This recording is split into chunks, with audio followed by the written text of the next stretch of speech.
De retrouver dans des médias des propos qui me sont prêtés au sujet de l'information relative à une plainte formulée à mon encontre par Ousmane Sonko. Je me suis gardé de parler à un média. Je reste à attendre de recevoir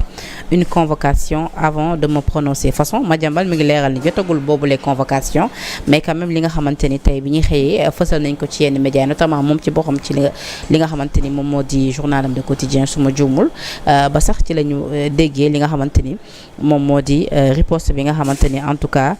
kenn ci ay avocat def na ko gis naa tamit ab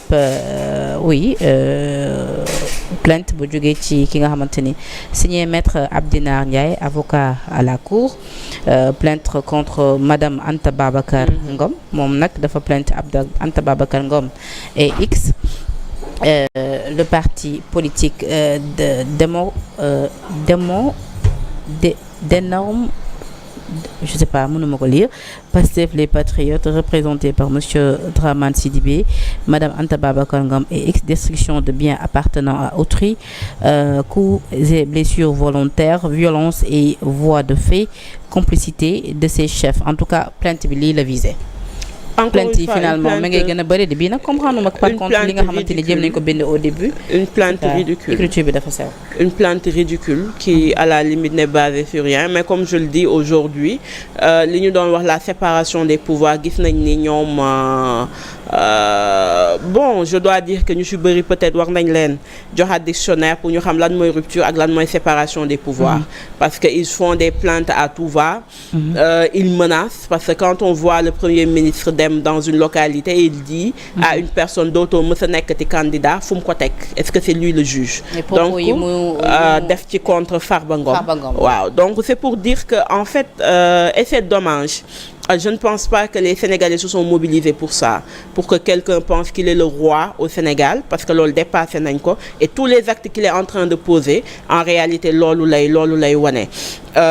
parce que gis nga xaste neex na waaye bu ñu la ko delloo mu metti et aujourd'hui ils sont à la limite allergiques à la critique ils sont allergiques à la contradiction et loolu c'est véritablement dommage parce que ñoom li ñu dund je pense que ñoom la seen xol waroon gën a yaatu sur le fait que on est un pays démocratique et que mu neex leen mu nakari leen en réalité contradiction dina am. plainte yu bëri yi ñu tàmbalee gis lan la mun a indi ci li nga xamante ni moo di espace politique plus que li ñu gis déjà à savoir les violences électorales. Non plainte bi je pense que c'est pour faire peur mais je pense que ñi ngi prêcher des convaincus parce que ces gens qui sont en train de menacer ñi ñuy def plainte yi c'est des gens yoo xam ne loolu mënu leen ragal loo et c'est simplement pour dire que xamuñu peut-être aussi les règles du jeu politique parce que règle du jeu politique bi mooy damay sànni xeer mais dinañ la ko delloo et malheureusement ñoom dañuy dem ci ay localités di sosal ay nit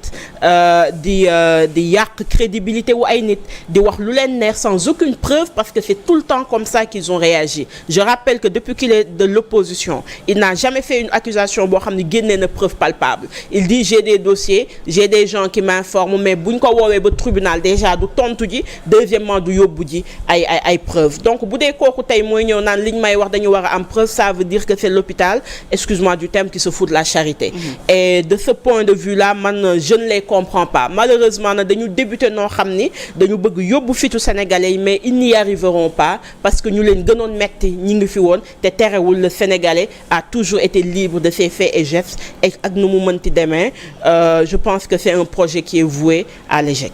sànq brossé nga ko mu ñeel li nga xamante ni moom moo di transhumance yi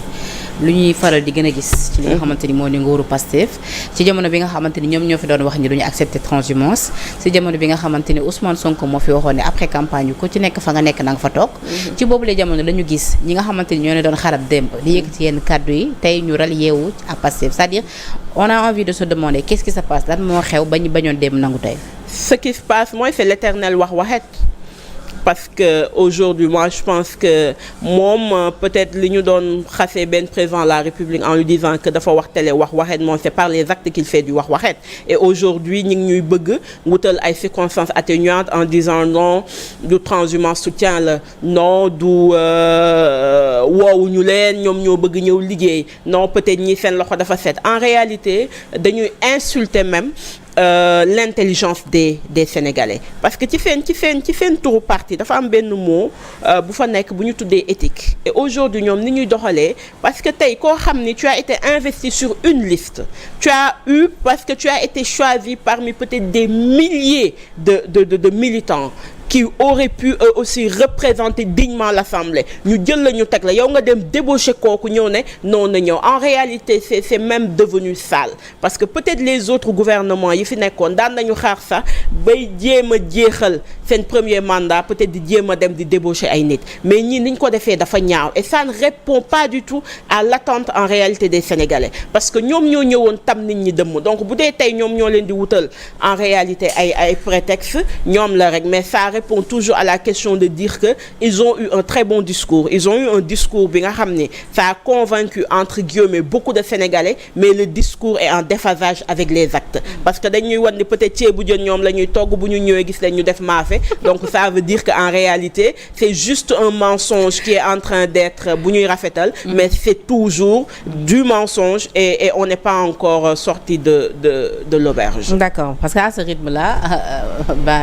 dañ dem ba nga xamante ni ñi nga xamante ni ñoo yoroon nguur gi ñoom la ñuy retrouver ci li nga xamante ni moom mooy. mais ñoom lañ fa retrouver maa ngi lire keroog kenn mu ne bi mu gisee ni que seen Sénégal 2050 bi ki defaroon PSE bi moo ko defa la gis ni la xalaat ni en réalité kon Pastef dañ ko nar a def copie wu APR rek tur bee fi changé rek mais le contenu reste le même. parce que après les Mame Boye Diao après les Ndoura Baldé après Déthié Fall démb ñu ngi gis après Maître Malick Sall